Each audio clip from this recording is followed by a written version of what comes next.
Louisa, honestly, how many times do I have to tell you that Violet needs to be fed every 3 to 4 hours if she's ever going to have any hope of growing into a strong little girl? Not to mention that you need to watch what you eat as well. I don't want my granddaughter growing fat simply because you decided that you were going to gorge yourself on chocolate and fatty foods whilst you were nursing her. Nice to speak to you too, Vera. Yes, I'm doing well. Thank you for asking. Enough with the sarcasm.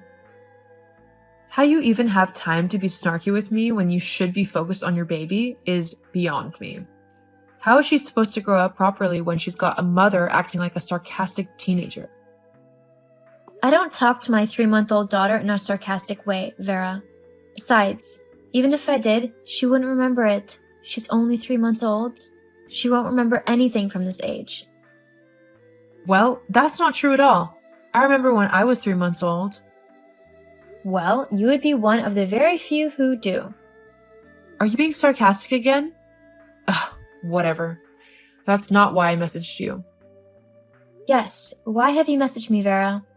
I was finally able to get Violet down for a nap, and I was about to follow after her, so I would like to make this chat as quick as possible.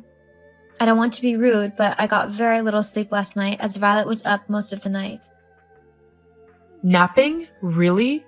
When I had Jonathan, I would never simply have a nap when he was asleep. No. That time would be when I did all of the household chores, like the washing and cleaning the kitchen and preparing dinner for my husband. You need to be more active. Jonathan deserves a nice, warm meal when he gets home from work, so you need to make it for him. Not to mention, if you actually worked a bit, you might burn off a bit of fat. You're looking quite pudgy nowadays, and it's not attractive in the least. Okay, first of all, this isn't the 1950s. I don't need to be a perfect housewife and do all of the cooking and cleaning and caring for my daughter. Jonathan and I are a team, and we both help take care of everything within our house, including each other. He understands that sometimes I can't get the cleaning done as I'm simply too tired. Secondly, I'm not fat. It's leftover baby weight. I will burn it off naturally as the months go by, and my body readjusts to not having a 7-pound tiny human in it. And when I can, I will also get back to the gym. Not that it's any of your business. Now, if you don't mind, I'm going back to sleep before Violet decides to wake up for her next feed. Fine. If that's how you want to play, then I'll just have to tell Jonathan about your laziness. We'll see what he says about that. Uh-huh. You do that. I'm going to turn my phone onto mute now so that it doesn't wake the baby. Is that so? Seriously, Vera? Why would you do that? I don't know what you mean. Oh, so I'm guessing that it wasn't you calling my landline just so you could try and wake Violet and by extension me up? What have you got against me trying to get some sleep? It's not right. A proper mother wouldn't do that. Lots of mothers do it. I will not have my daughter-in-law be a lazy, good-for-nothing mother who leaves her daughter to fend for herself. Vera, I was having a nap. I wasn't leaving my daughter to fend for herself at all. You're being ridiculous. Well, let's see about that, shall we? What? I'm a part of a Facebook New Moms group, and I've told them what you are doing and how you are acting, and there are quite a few women who are appalled at your behavior. You've done what? That's so disrespectful of me, Vera. How I raise my daughter is nobody's business but mine and Jonathan's. I don't need a bunch of snooty women accusing me of abusing my daughter simply because I had a nap at the same time that she did. But, like one woman pointed out, what if your daughter develops a fever whilst you're asleep? She could become very ill, and you wouldn't notice because you'd be too busy sleeping. It's quite a selfish thing to do. You're a mom now. Your needs come second to your baby's, so you need to suck it up and do what's best for Violet. I am doing what's best for my daughter. Me not being half asleep as I care for her is in her best interest, as well as mine, as it means I'm less likely to do something stupid or forget something important. If you're that inept at caring for a baby, then maybe you should just give her to me. I can look after her properly. I'm not giving you my child, Vera. Fine. I was just offering to help, but if you're going to be so defensive and overprotective, then so be it. Although, according to my Facebook group, you're just going to end up ruining Violet. Excuse me? I am not going to ruin my daughter. Are you sure about that? I mean, what are you even feeding her at the minute? Breast milk? Yes. What? Is there suddenly something wrong with the way that women have been feeding their babies for thousands of years? Is my milk going to kill my baby? Again with the sarcasm. And no, breast milk is actually the preferred method of feeding. Although, you don't do it in public, do you? If Violet gets hungry whilst we are out, then yes, I'll feed her in public. Seriously? And Jonathan lets you? What do you mean he lets me? It's not his choice. And anyway, I think he'd rather our daughter gets fed properly. Well, it's just improper. The only person who should see that area of you is your husband, your baby, and possibly your doctor if there's something wrong. The general public shouldn't be getting an eyeful of your breasts. It's just not decent. Do you not have any shame? Me feeding my baby isn't shameful, and you won't make me think otherwise. If other people are going to try and make me feel it an issue as well, that's their problem. I'm not going to stop feeding my baby simply because someone is uncomfortable with a natural process that has been around for thousands of years. Yes, well, I think that's something else I'll be having a word with Jonathan about. You can talk to whoever you want, Vera, but nothing is going to change what I do with my baby, whether you like it or not. But thanks for disrespecting me and trying to humiliate me by posting what I do on Facebook. It was real classy of you. Now, if you don't mind, Violet has woken up and it's time for me to feed her. So, thanks for bothering me and making sure I couldn't get a nap in. Now I'll be exhausted for the rest of the day. Louisa, is everything okay? Huh? Yeah, why wouldn't it be? It's just my mom has been messaging me telling me that you're not handling the baby well. I just wanted to make sure that you and Violet are both okay. Your mother? She's still at it? What do you mean?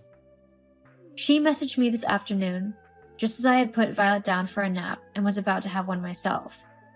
She started going on about how I shouldn't be napping when my baby did, and that I should be cleaning the house and cooking dinners instead so that I could be the perfect housewife. She then tried to shame me for breastfeeding Violet in public, saying that it wasn't proper and that no one else should see my breasts. Ah, I see. That does explain a few things. Why? What has she said to you? She's basically said that the women in her Facebook group are all up in arms about how you're raising our daughter and that you're unfit to be a mom. She then demanded that I take Violet off of you and give her to her so that she can look after her properly, in her words. Seriously? She actually said that? More or less. Look, I know that she's your mom, Jonathan, but that woman has crossed the line. Yes, I agree. That's why I spent a good 30 minutes telling her off and explaining that her view of the world is much different to what things are actually like now. You did that for me? Yes, for you, for our daughter, and for me. She might be my mom, but she doesn't get to disrespect you and how you look after our daughter. She has no right to do that. Thank you. I love you. I love you too. I'll be back home soon. I can't wait to see my two favorite girls. We can't wait to see you either. Seriously, Vera? I can't believe you've doxed me. I've what? Doxed me. It means you've given a group of people my personal information to contact and harass me. I can't believe you actually told your Facebook group who I was. Now I'm constantly getting messages from them claiming that I'm not raising my daughter right. It's ridiculous. You've gone too far now. Well, maybe by humiliating you a little bit, you'll actually humble yourself and listen to me when I tell you what to do. After all, I have raised a child myself, so I know what I'm talking about. Yes, except Violet isn't your child. She's mine. So I will raise her how I see fit. Are you seriously still back-chatting me? Why are you being so stupid? Just listen to what I say. I'm your mother-in-law, so you should respect what I say. Well, I'm Violet's mother, so you should respect what I say and do with my daughter. In fact, I've come to a conclusion. What's that then? Because of how you've acted towards me and how I'm raising my daughter, I've decided that you won't get to see Violet again until you've started respecting my decisions as her mother and stopped trying to interfere in how she's raised. What? You can't do that.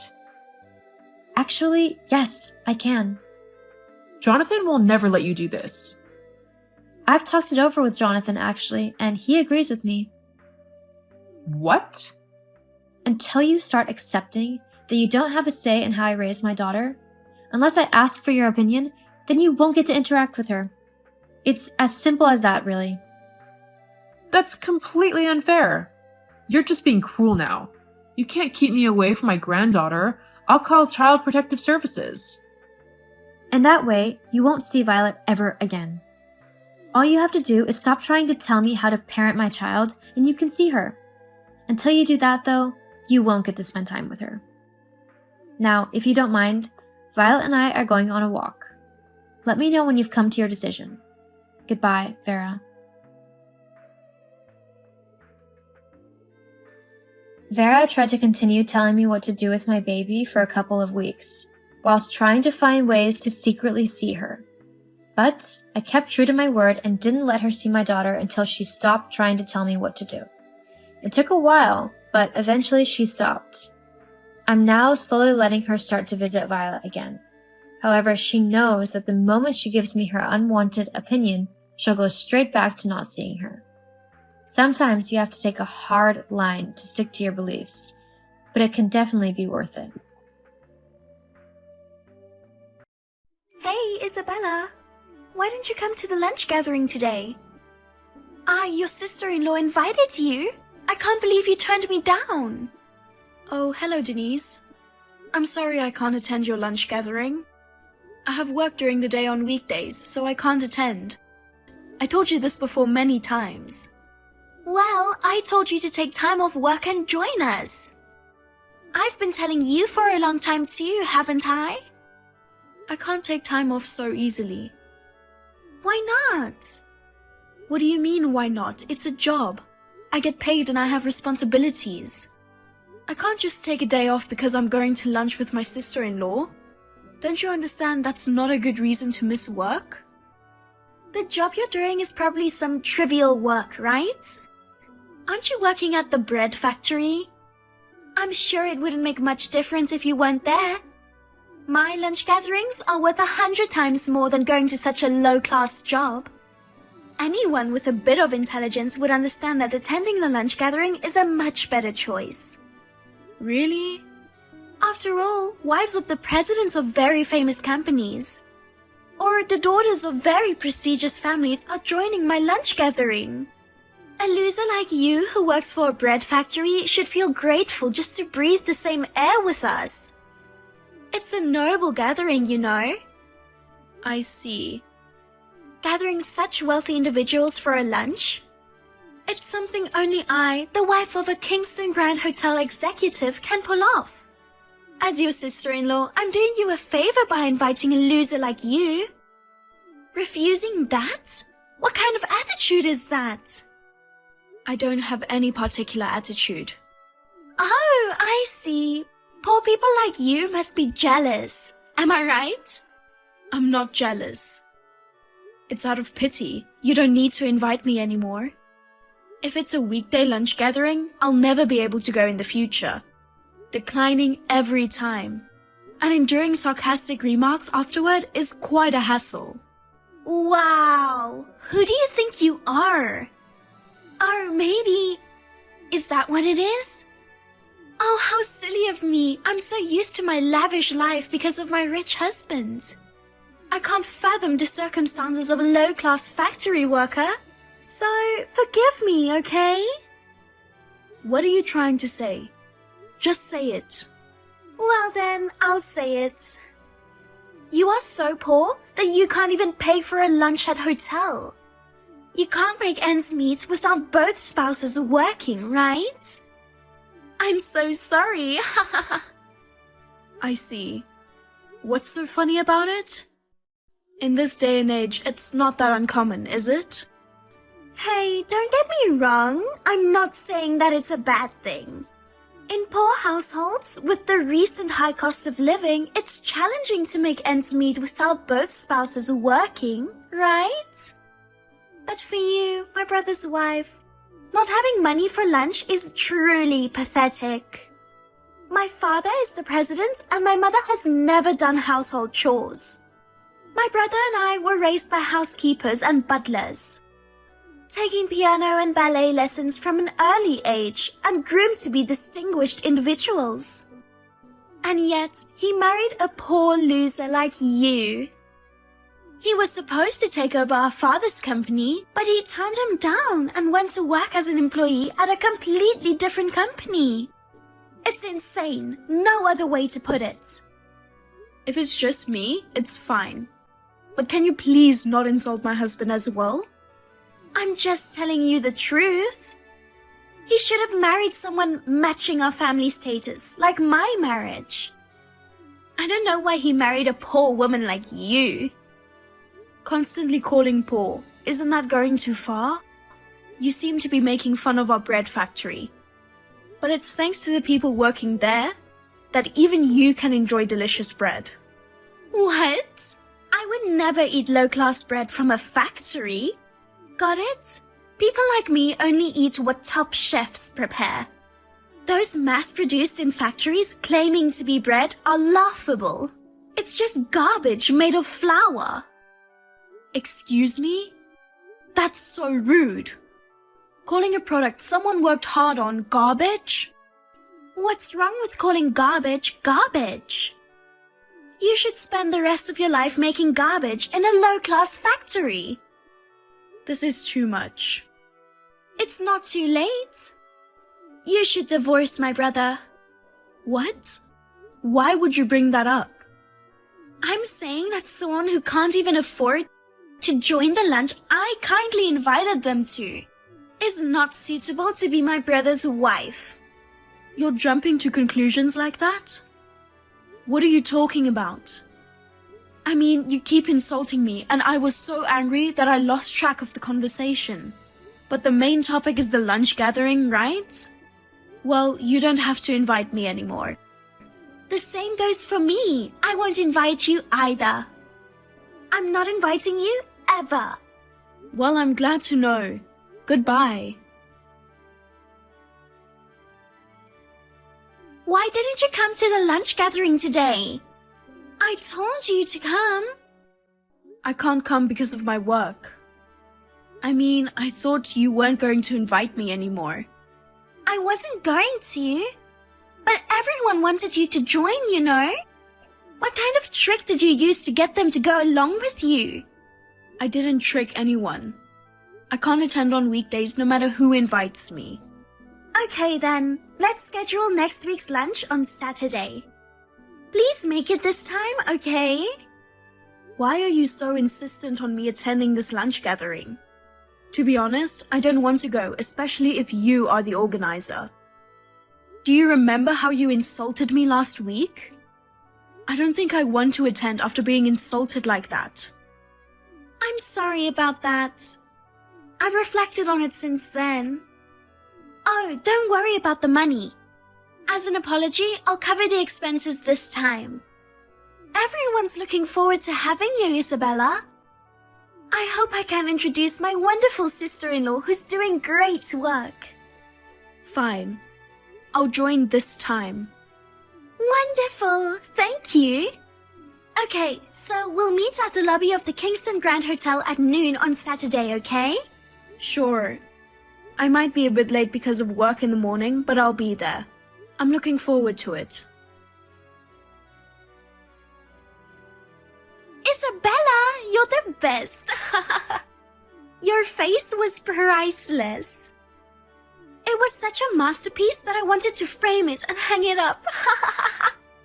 Denise, what were you thinking? You suddenly poured hot coffee on me. I couldn't help but pour coffee on your head because I didn't like the way you were looking at me. I didn't expect it to be so hot. I'm sorry. Forgive me, okay? Thanks to that, half of my face got burned. Luckily, the hospital was close by. They said it would take about 2 weeks for it to heal. Is it going to heal? That's too bad. But your face was a real sight to see that time. Half of your face was red and swollen, and your face was ugly as an ogre.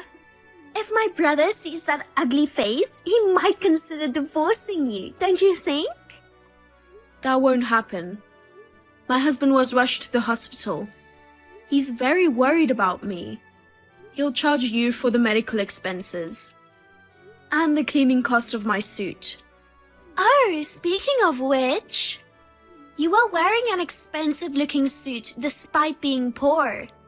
I wonder if you were trying to match the class of the Kingston Grand Hotel. Poor thing, it ruined by the coffee. What's so funny? I don't understand what's so funny in this situation. There's nothing more entertaining than this in the world. Sipping coffee while enjoying your ugly burn face? Along with the Kingston Grand Hotel's famous French toast? It was truly the best. It was the most exciting lunch I've ever had. I can't believe you. So the apology for the previous insults was also a lie, wasn't it? Was it your intention to invite me over and pour coffee on me? In front of various major company presidents' wives? That's right. It was so easy to trick you. What a foolish woman. I need to properly discipline the low-class bread factory worker who dared to think she could join such a noble gathering. I wish I could have shared this joy with all my wealthy friends. But everyone suddenly left, saying they had something to do. That's my only regret.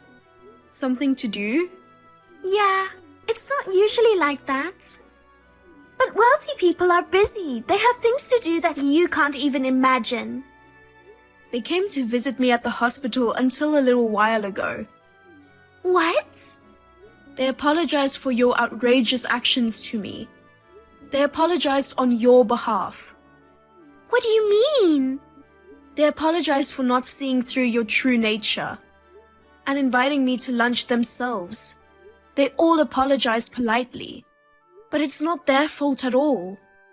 Why would the president's wives apologize to a loser like you? You're threatening everyone, aren't you? Excuse me? Or did you try to act as a poor victim to trick everyone into being on your side? Well, I know poor losers like you are good at that kind of tactic. In the world of wealthy people, there's no place for sly individuals trying to deceive others. That's why people like them get easily fooled. You still don't get it? About what? If you're up for it, fine. I'll pay for your treatment or whatever. After all, my husband is an executive at Kingston Grand Hotel. We have more than enough money. It's a shame to give it to a poor guy like you. But considering it as payment for witnessing the entertaining scene of a loser getting her face burned, it's quite cheap. Can you afford it? Of course, I can afford it. Well then, I'll charge you without hesitation. Also, I'll be discontinuing our partnership. Huh? Hey, Isabella! What's wrong? What's wrong? Everything is wrong. What did you say to the president of Kingston Grand Hotel? My husband says he's going to be fired because of me. He's very angry and says he's divorcing me. Oh, so he's getting fired after all? Well, considering the circumstances, I guess it's only natural. What do you mean? Well, because you poured coffee on me, and as a result, Kingston Grand Hotel lost an important business partner. It's only natural that your husband has to take responsibility for that, isn't it? What are you talking about? What business partner are you talking about? I'm talking about Star Bakehouse. It's my company. What? It seems you thought I worked in the factory, but I'm the president of the company. What? The president? We are the supplier for the bread for Kingston Grand Hotel. You said you wouldn't eat bread made in a factory, but many of the guests have given it very high reviews. They say it's delicious. What? Wait a minute, I remember people talking about how the hotel's breakfast bread had a taste like high-end bakery and was fantastic. I heard that some guests come to stay just to try the bread. Yes, thankfully. All the bread served at breakfast is made by us. French toast for lunch and dessert, and bread for dinner. Most of them are produced in our company's factory. Oh, so that French toast I had... You enjoyed coffee and French toast while watching my burns, right? Well, from now on, you won't be able to eat it anymore. You won't get the same taste of French toast as before. We've decided not to supply bread to Kingston Grand Hotel from now on. You're lying! We don't want our bread supplied to a hotel that has people looking down on factory workers, calling our carefully crafted bread garbage, and having someone with such poor character. No, it can't be true. If you stop supplying bread to Kingston Grand Hotel, your company would be in trouble too, right? You'll lose a place to sell your bread. Our clients aren't just Kingston Grand Hotel. Even if we lose one, there are many others interested in working with us.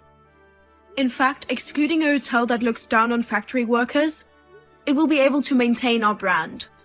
Oh no. But it doesn't make sense. Ending a deal and firing my husband, isn't that too much? Why not just one or the other? Kingston Grand Hotel wants to keep its brand face. It's natural to dismiss a problematic executive. I assume your husband proposed divorce for similar reasons? Being married to a woman of low status damages his social standing, so he wants a divorce, right? Oh no. Is it really my fault? It's too late to regret it. How was I supposed to know you were the president? If I had known, I wouldn't have poured coffee on you. I accepted you as an official participant in the wealthy people's lunch gatherings. Remember? Wealthy or not, pouring coffee to a person is unacceptable. I'm going to make that a prerequisite, but let me tell you something. Everyone else at the lunch knew that I was the president of Star Bakehouse. The reason why they wanted to invite me was also because they knew my status and wanted to get to know me better. Come to think of it, I thought everyone was strangely eager to invite you. I thought it was a little strange that the president's wives would be so eager to get close to a low-class factory worker. How can you convince yourself that you are such a valuable person? In a way, that's a talent. So, everyone going to the hospital when you were burned was also because of that, huh? Are you saying that they all abandoned me and took your side? All this time, I've been hosting lunch gatherings and trying to be liked by everyone. And now they're dumping me? Not just my husband, but even my friends as well? Well, it's all your fault. You should be sorry. Then I don't have a choice. I'm going to your house now. What? In that case, I won't be satisfied without revenge against you. If you and my brother aren't divorced yet, I'll barge into your house and mess things up. I'll call the police. Even if you say so, what about my brother? What? He's my brother. I'm sure he'll stand by me. He's probably under a lot of stress because of you who made his marriage difficult. If I went to your house and explained to him, he would divorce you and go back to our parents' house with me and live a splendid life that matches his family's status. Are you an idiot? What? Do you know why my husband didn't inherit your father's company? Because of the high status family, the dignity and manners. From a young age, he was forced into a constrained life by his parents and sister. He felt suppressed, experiencing significant stress. What? After getting married and starting a family, he finally became free. I don't think he'd easily give up on his current life. My husband and I are both working hard at the jobs we want to do. We are satisfied with our daily lives. We don't want that to be disrupted. If you barge into the house, we'll just kick you out. I wouldn't hesitate to call the police too. What? Don't exaggerate. I'm your sister-in-law, remember? If you don't like it, don't come to my house. Oh, by the way, the medical expenses for the burn and the cleaning costs for the suit haven't been paid yet. Please settle it by tomorrow. You can afford it, right? Good luck. Denise, who had a divorce forced upon her by her husband, didn't just end up with that as her punishment.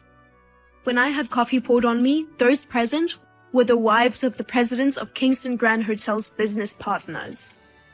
From there, the story spread to the presidents of various companies, leading to the end of contract of not only the bread, but also contracts involving furniture, facilities, amenities, and more. The hotel was in a really difficult situation, as the demand for an explanation grew louder and louder. In the end, it seems that the hotel decided to claim damages from Denise. Unable to rely on her ex-husband or her brother, Denise ran back to her parents' house.